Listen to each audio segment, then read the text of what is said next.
Welcome to the CCFR Radio Podcast, your source for news, updates, and stories from the CCFR.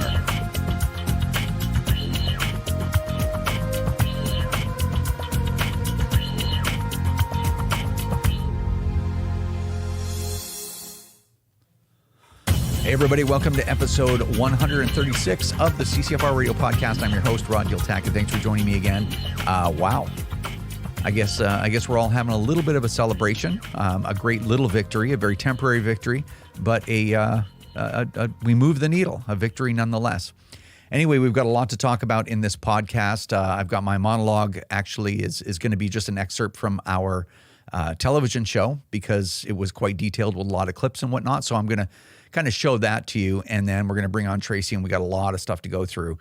So anyway, before we get started, I just want to thank some of the businesses in our community that support the CCFR Radio Podcast. A big thank you to our friends over at the Saskatchewan Rivers chapter of Safari Club International. They do a lot of great work over there, including supporting the CCFR. So make sure you check them out at saskriversSCI.com. That's saskriversSCI.com. And Vortex, the force of optics. We'd like to thank our friends over at Vortex Canada for continuing to support the podcast and providing great products. You can check all that out at vortexcanada.net. That's vortexcanada.net. And to our friends over at CTOMS. CTOMS Academy provides life-saving training in trauma care and human performance, perfect for outdoor enthusiasts, for hunters, for shooters. You can check them out at ctomsinc.com. That's ctomsinc.com. All right, we're back. So you may have heard that Amendments G4 and G46, these were two amendments to the Liberals' Bill C-21, the amendments that would have banned virtually all semi-autos and a ton of hunting rifles and shotguns, and variants, of course, of all those firearms, has been withdrawn by the Liberals as a result of you working to make that happen. But anyway, let's see what that looks like in real life. I'm going to seek unanimous consent of the committee for the following motion. That in relation to clause-by-clause consideration of Bill C-21, an act to amend certain acts and to make certain consequential amendments, firearms, Amendment G4, currently under consideration by the committee, be deemed withdrawn, and that Amendment G46, which has yet been moved, be deemed withdrawn from the package of amendments. So there you have it. The amendments have been withdrawn. And interesting, do you think that the Liberals came back and said, well, we made a big mistake, we reached too far, and we kind of got caught? Do you think they would say that? Or do you think maybe they would say, maybe we just didn't spend enough time listening to Canadians? Well, we'll let the Liberals speak for themselves yet again. Violence, but on those particular amendments, I will acknowledge there was not enough consultation. There were not enough conversations with Indigenous peoples across the country, and that's why we're committed in our committee, and I look forward to working with the honourable member, to listening to the concerns and to making sure that our legislation is one that will protect public safety and keep Canadians safe. Apologize. Can you folks explain to us why you withdrew the amendment?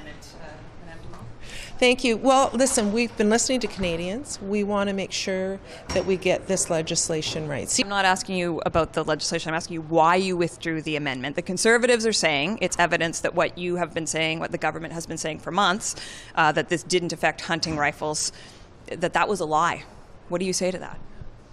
Well, listen, I've been catching some of the tweets out there.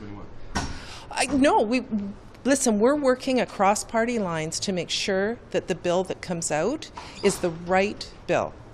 We're working across party lines. If you were watching what was going on in there, you saw that there was collaboration with all parties. I appreciate that this is a politically touchy subject and that there's a message you want to get to Canadians, but why withdraw the amendments if there wasn't something wrong with them? Because we want to listen. Wow, what genuine people. They just want to listen a little bit more. Maybe they just didn't listen hard enough. Well, speaking of listening, I don't know if you guys remember the video of when I did my appearance at Public Safety Committee, the committee that these two folks are on.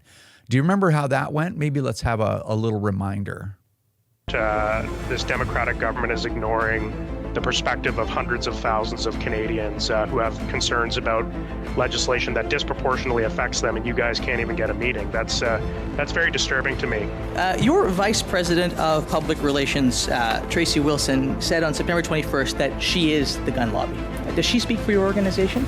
I would say that's a correct statement. We are the gun lobby, yeah. Okay, so would you agree with her statement, and by extension, do you believe that it is the view of all of your members that we've survived 7 years of the most corrupt, divisive, hate-inciting, failed government in the history of our country? That's a pretty accurate statement.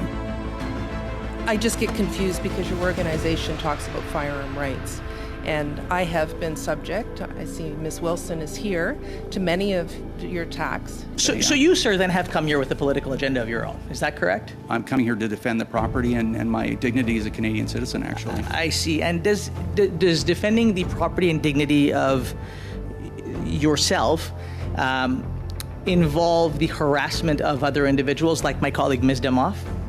Well, I would hope that your defense of this bill, it consists of more than mean tweets. Your Vice President have appeared to have a very, very good grip on delivering mean tweets. They're in response to the abuse that we've taken for 7 years.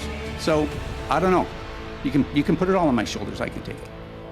I don't know if you remember that. I sure did. They weren't in the mood to listen or to have a reasonable conversation. They wanted to fight about Twitter or our name or painting themselves as victims every time you try to disagree with them. It's an attack on them.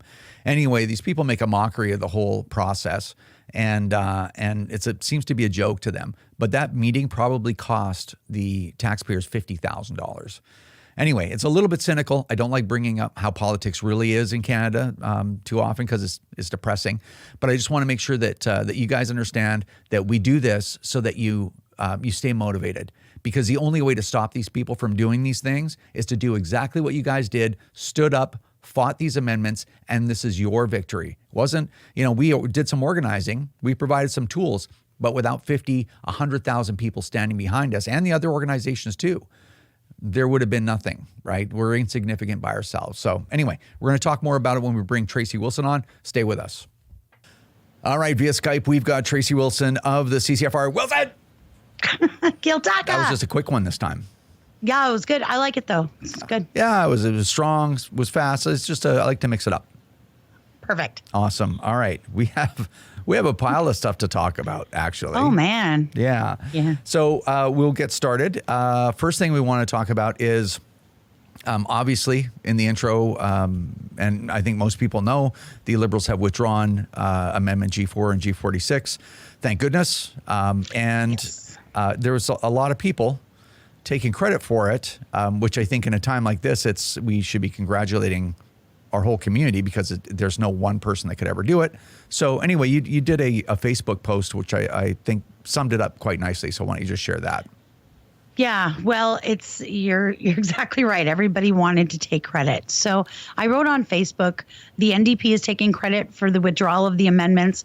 The CBC is taking credit for the withdrawal of the amendments.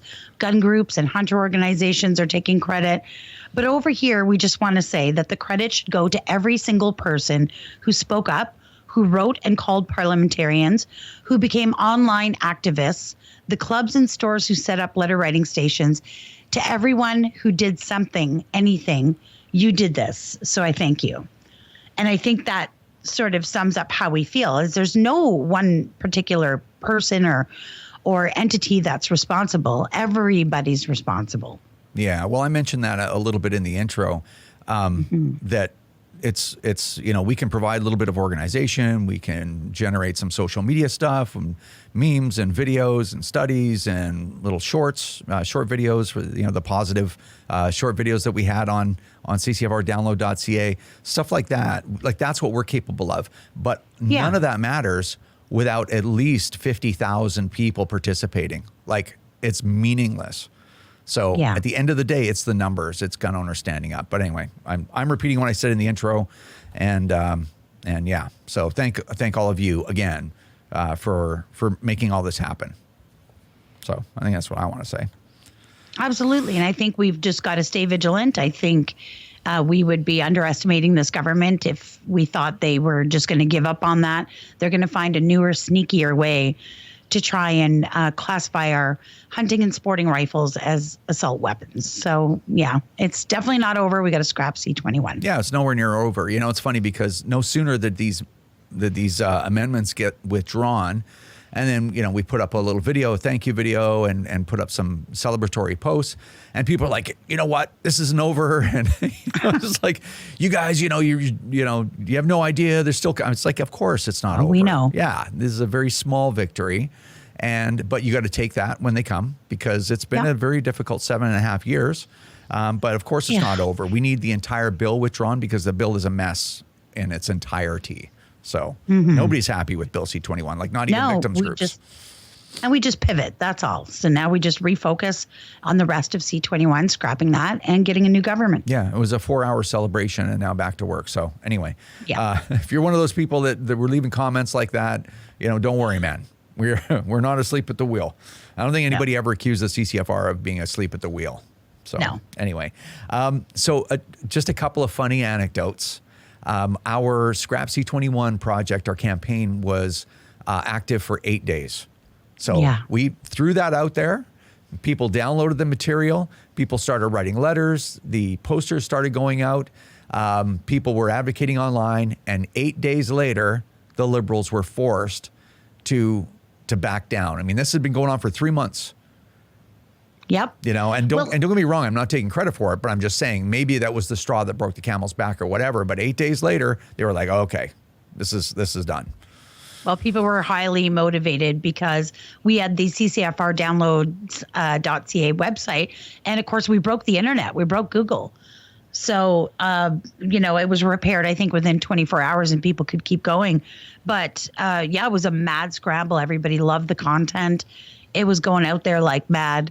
The posters were crazy. I think you had said we would send out 100 free poster packs to the first 100 clubs or stores that requested them. And I think I called you 12 hours later in the morning and said, we're out.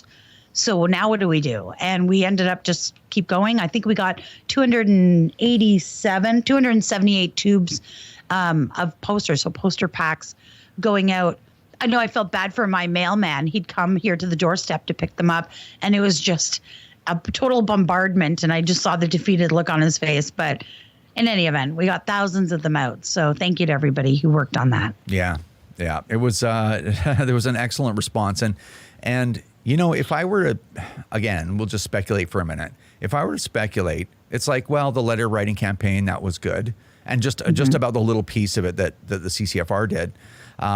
I think the social media activism was very significant to the Liberals because that actually, you know, when we dream this stuff up, it's like, well, I'm hoping that it works as good as I'm imagining that it could work, right? Right. But I think the online stuff really worked.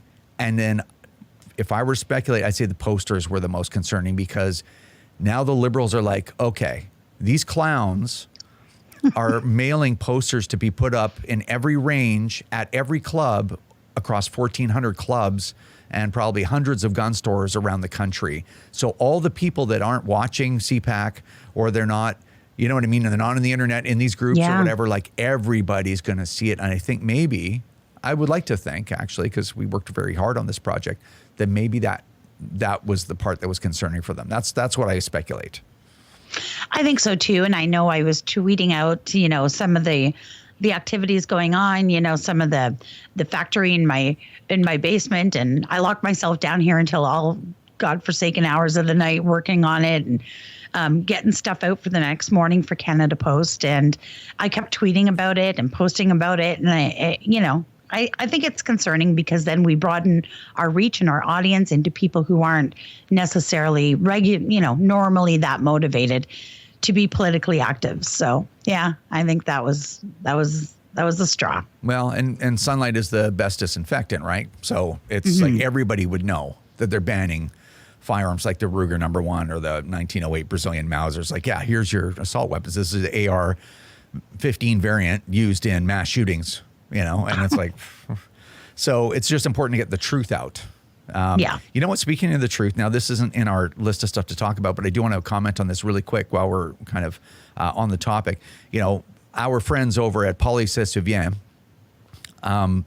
they've been like, the gun lobby disinformation, CPC disinformation is what led to this withdrawal. It's, all these lies. And they have this document. And then I was like, and everybody's like, well, show me the law where, because they said basically, no, these only the 10,000 joule muzzle energy versions of these firearms were prohibited, which were a lot of the bolt actions and single shots, right? Right. And it's like, well, no, read the law, read the amendment. If that amendment became law, it would have banned all of these things, because in the amendment it says, basically they're describing what prohibited firearms are, and they're any rifle or shotgun that generates more than 10,000 joules of energy at the muzzle, and then it says including, and then it mentioned all those models, and what they're saying is, Murray Smith in committee said that it was only the 10,000 joule capable models, that the other ones wouldn't be effective. It's like Murray Smith can say everything he wants. His word is not law. The law is the law. Yeah, you got to read it. And it's like, well, no, they name those models by name. So if they just wanted the 10,000 joule thing, and that's all that it applies, then they wouldn't have put any models there. They would have just said any firearm capable of generating more than 10,000 joules of muzzle energy. And that would have covered everything. So if I had a Ruger number 1 that was in 308, I'd be like, it's no problem. It's not 10,000 joules. But they didn't do that. They named all these guns.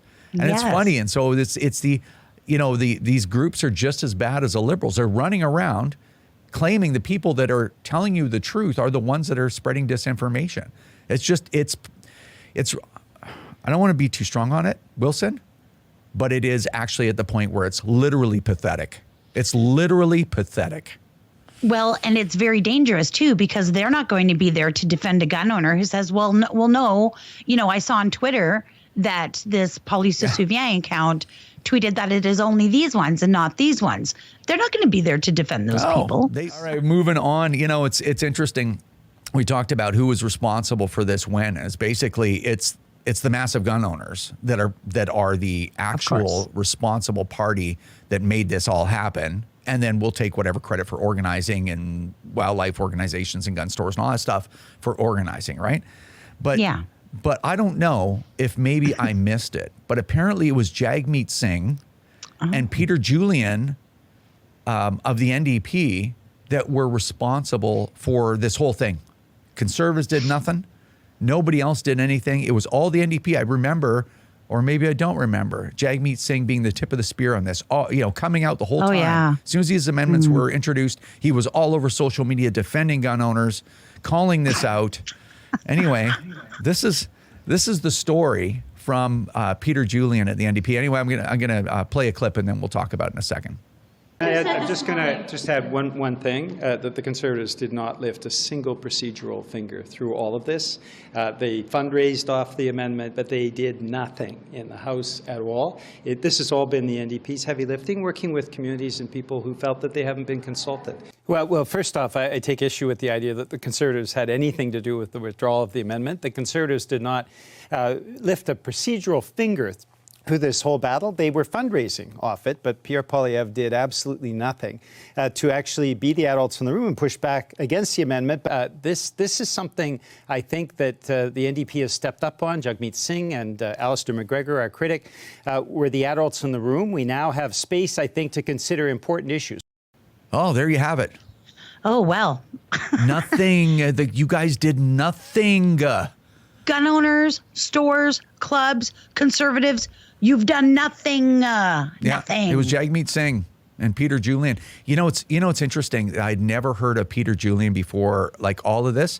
He actually popped up during the controversy that we had to talk about how disgusted he was, how he just couldn't even express his disgust. And he's so typical of a rotten politician. Like, as if you ask him, like, what really happened with that? He'd be like, oh, I don't know, really, what happened. Yeah.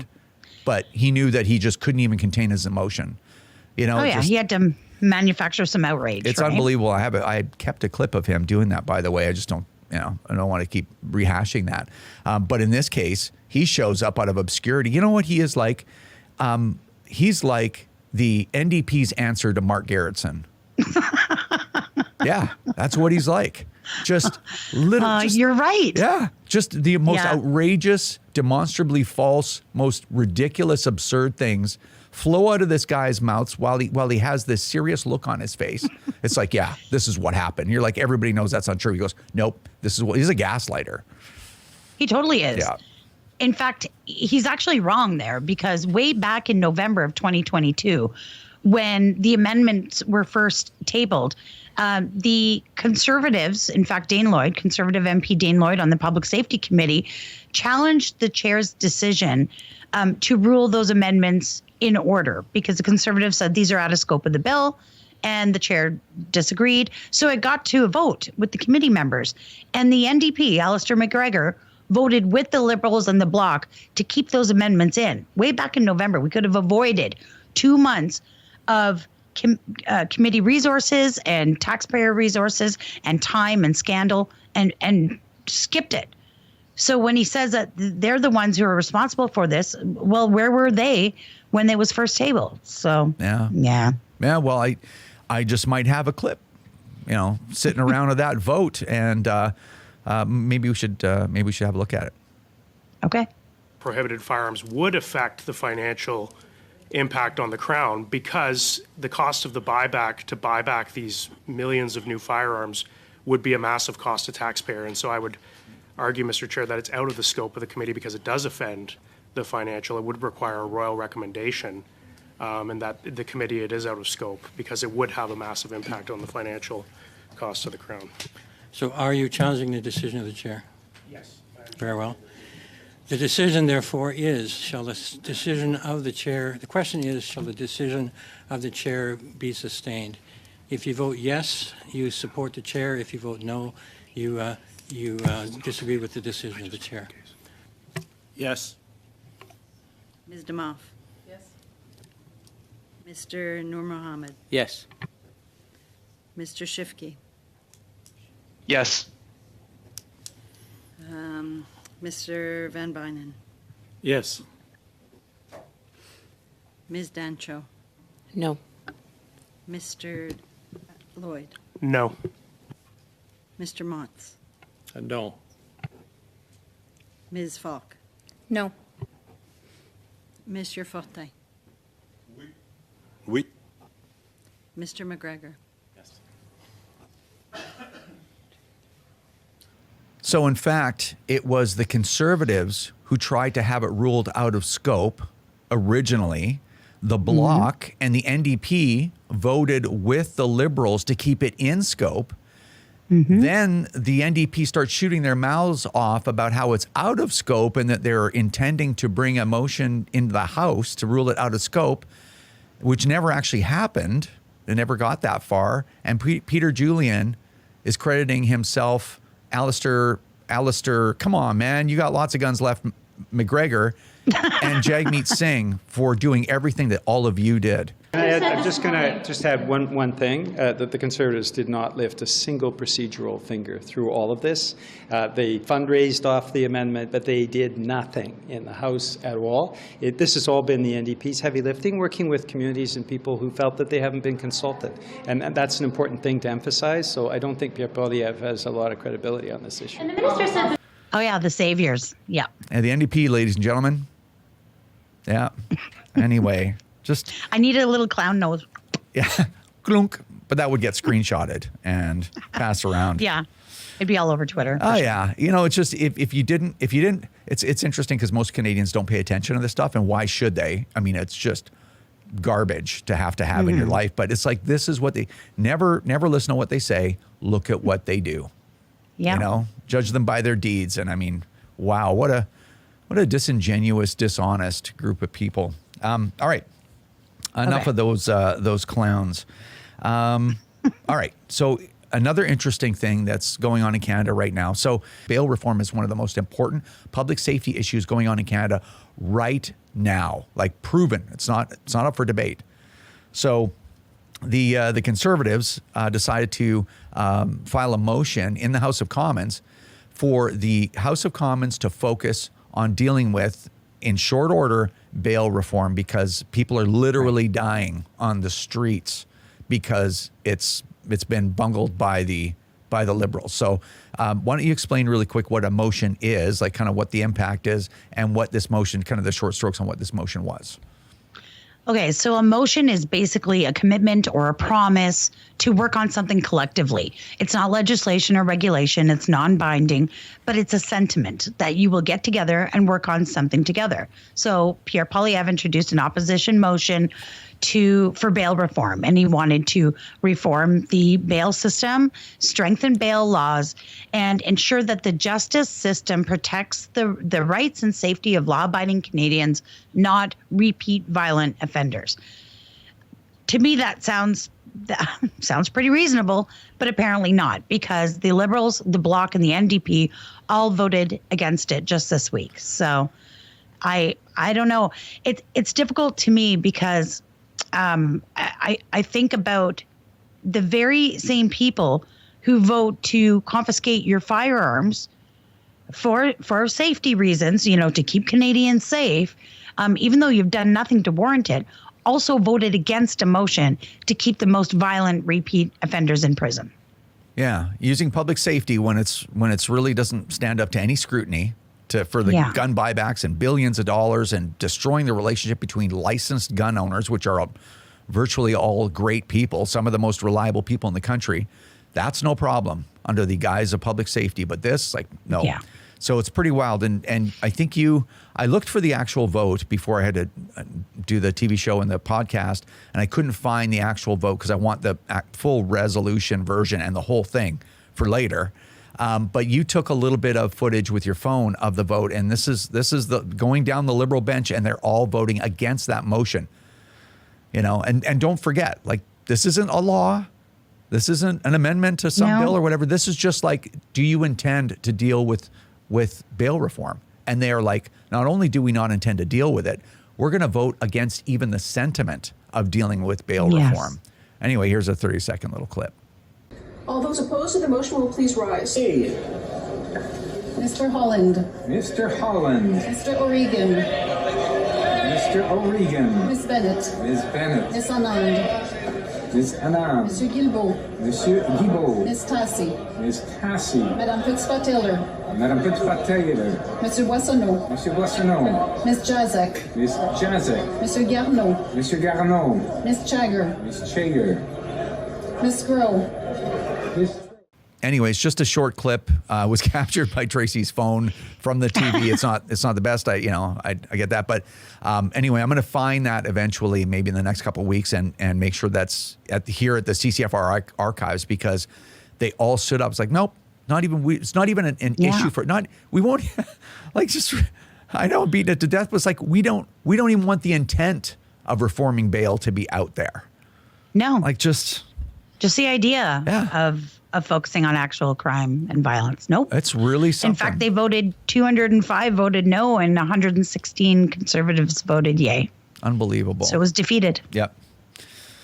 This is the clown world, I guess. Now, one of the last things I want to say, kind of on this topic, but on the topic of the as Pierre Poilievre calls it, the climb down of the Liberals on this gun ban, on the amendments, and the bail reform stuff. And, if you remember, Talib and Pam came out and were being interviewed outside of, I think it was outside a committee. And they're like, well, why did you withdraw this? Because we're listening. And, it's because we want to get it right and all stuff and then people calling them incompetent. I want people to understand these people have a team of, 100 lawyers right down the street on Spark Street at the Department of Justice. They have so many resources at the government. Don't for one second think that it was these guys don't know about guns, or, these guys aren't gun owners. They don't know anything. They're screwing this up. They're not screwing it up. This is exactly what they intended to do. This is not incompetence. It wasn't that they, would this really capture all these guns, or will it only capture the 10,000 jewel ones? They know that. Oh, they know. Yeah. They have more resources than you can imagine. At Justice, legal resources. They know exactly how this works. And they've been at this for 30 years, by the way, dealing with the Firearms Act and regulations that are worded just like this. So don't ever think that this is they're screwing it up. They tried to do this. They can't be trusted. So, no. Yeah, just to let you know. And one other thing. A lot of people are like, well, what about sport shooters? It's all about hunters right now. It isn't. Right now it's focused on hunters, and hunters are a big group, and I'm glad that they're with us. Even though, they're a tough group to get started, I'm glad they're here. And don't worry, now that the hunting rifles are now no longer, at least for now, because remember, there's 93 amendments that we don't know about yet that we haven't even heard of coming to this for this bill. So it's far from over. But we are still focusing on the handgun ban. We're still focusing on them banning toys that look like guns, like pellet guns and stuff. Yeah, don't worry. It's not lost on anyone. But because this is a political football, you have to leverage what you have when you have it. Be honest, but leverage what you have. So that's why it's about hunting right now. So don't any sport shooters, people like me, right, that have black rifles and handguns.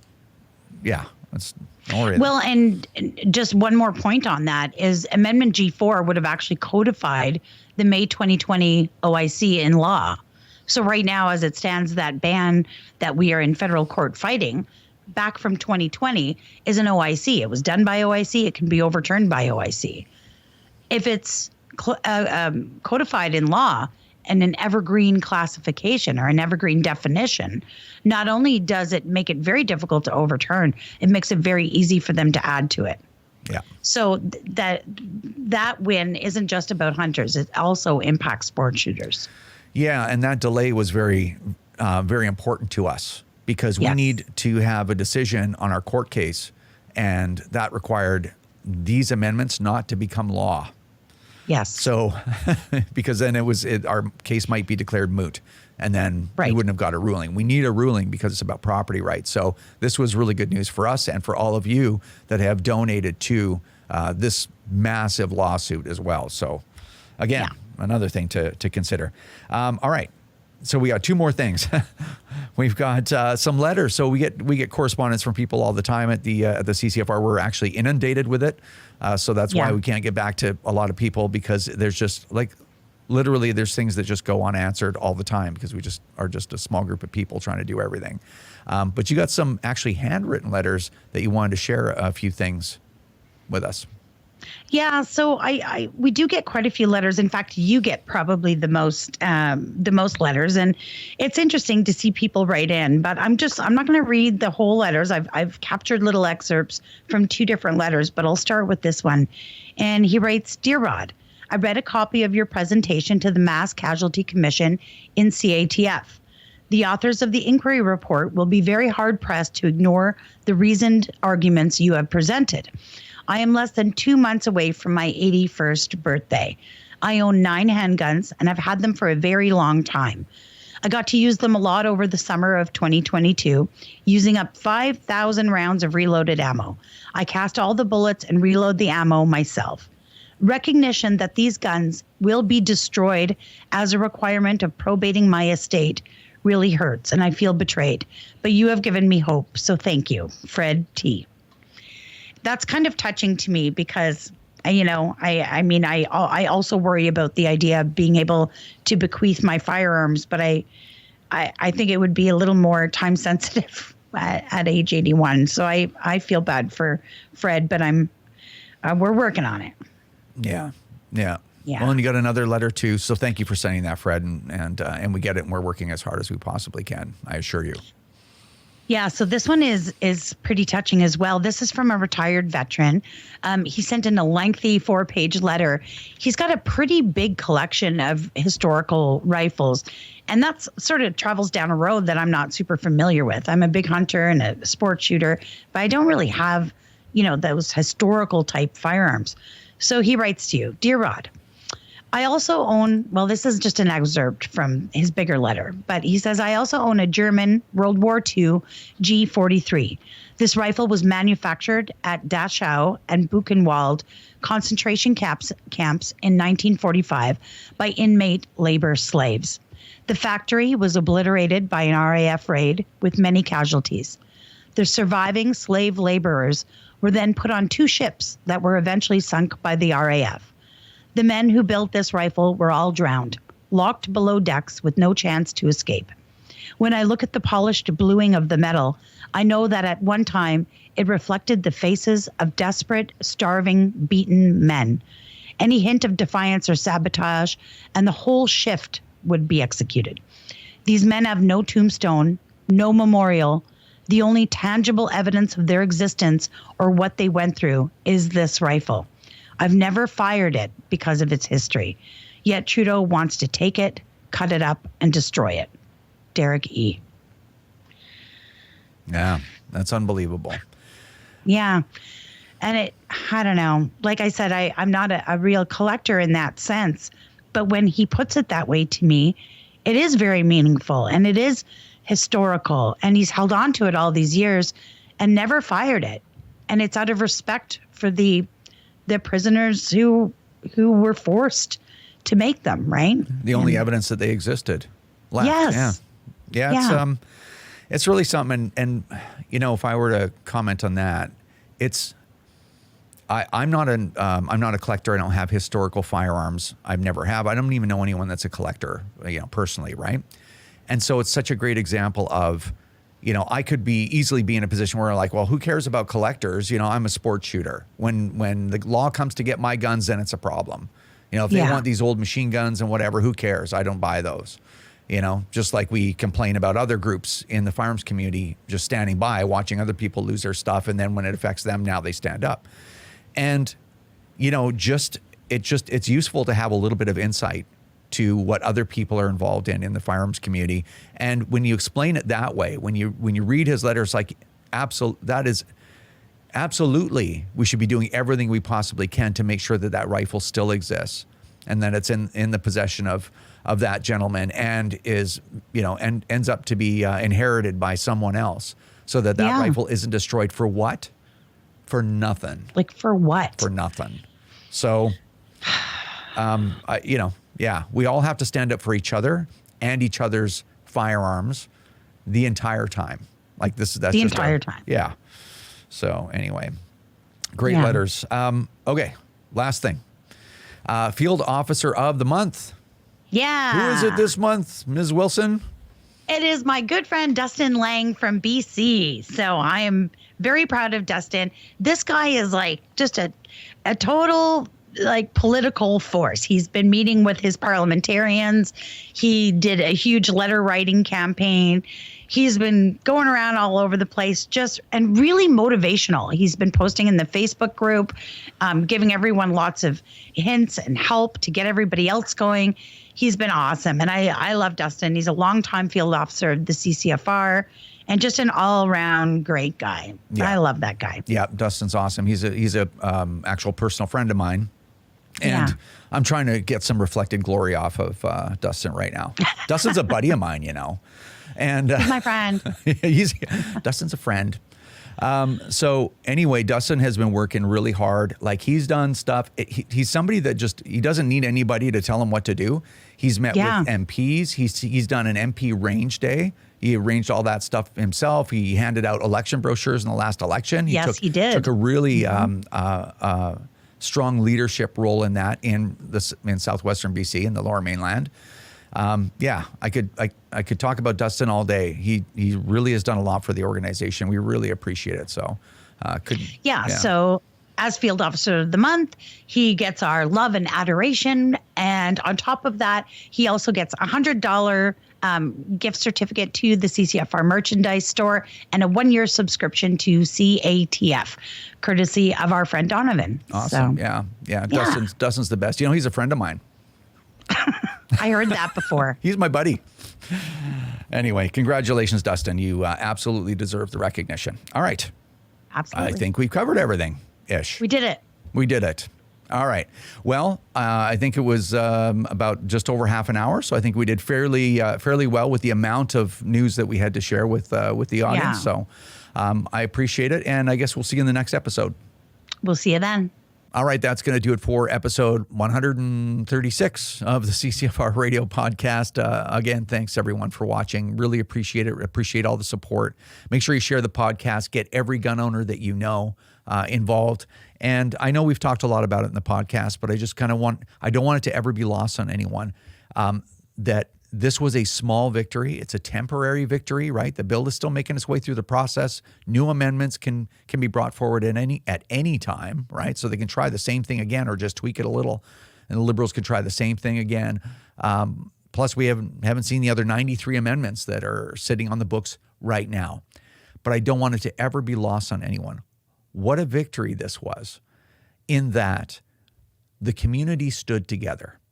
And when we all stand together and we all do just a little bit of work, not a small group of people doing everything, a really large group of people doing just a little bit of work. When we can pull our community together, I'm talking hunters, sport shooters, collectors, biathlon athletes, airsoft, people that own pellet guns. Just if we can all stand together and protect each other's rights, man, look what we can do. Because at the end of the day, the only thing that means anything to these politicians, at the end of the day, right, at the bottom of the balance sheet, the only thing that they really care about is they don't want you to take their privilege away. And I've talked a lot about how MPs are incentivized. The majority of these people never made so much money in their lives. The majority of these people never mattered in their communities, right? The majority of these people will not have a career like they've had in politics if they ever lose that seat, right? So how motivated do you think they are to do whatever it takes? They don't care about whose property gets taken, who gets hurt, nothing. They're going to hold on to that seat. So the only way you can really get through to them that what they're doing is wrong is you got to threaten their privilege. You got to threaten their seat. So if they think that they're going to lose their seat over this, they're going to be like, it's not my fight, man. Unfortunately, it just comes down to that, right? Because as you saw, like in the intro and in the monologue, right? It's like, oh, we're listening and we know we need to listen better. It's like, they don't mean that. That's not genuine. They just fighting burning up all this time talking about mean tweets and you disagree with me. I've had your attacks. I've experienced your attacks. You've been attacking. It's like, no, man. We've been sending you studies and posting statistical analysis and doing all these things, and calling you out for your bad behavior, because what you're doing, you're coming at us. What you're doing is stepping into our lives. You're using the force of government to come into my life, villainize me, smear me, if you remember, just a month ago, 2 months ago, and try to take my property away. And I haven't done anything other than comply with the most ridiculous laws, the good ones too, but even the most ridiculous laws, I comply 100%, right? So for some reason, these people can't get it through their heads that that's wrong. All they see in their heads is like, hey, if I go along with this, we could win the next election. I got another 4 years. I'm going to pad that pension. I'm going to walk the halls of power. I'm going to fly around Canada in business class. People are going to listen to me. There's cameras and I'll be on TV. Like, this is the only thing that speaks to them, losing that and having to go back and work at whatever they were working at, I should say, before they got this chance of a lifetime. So anyway, you guys did it, okay? You had the power all along. You just had to realize it and put in an hour or two's worth of work a month. That's all it took. So could we get rid of this bill? Yeah, we can. It's doable if we continue to do what we did to have these amendments withdrawn, okay? So anyway, again, this stuff's kind of depressing. It's definitely frustrating. Don't let it get to you. Don't give these people the satisfaction of disrupting your life any more than they already are, okay? Be dispassionate. Just know what you got to do. Send your letters. Call your MP, right? Volunteer.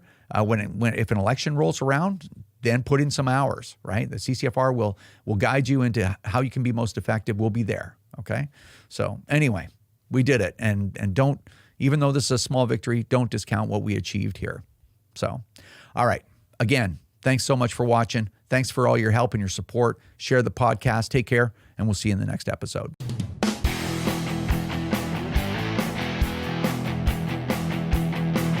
This is another episode of the CCFR Radio Podcast. Remember, if you don't stand up for your own ability to own and use firearms, who will? Join the CCFR or donate right now at www.firearmrights.ca.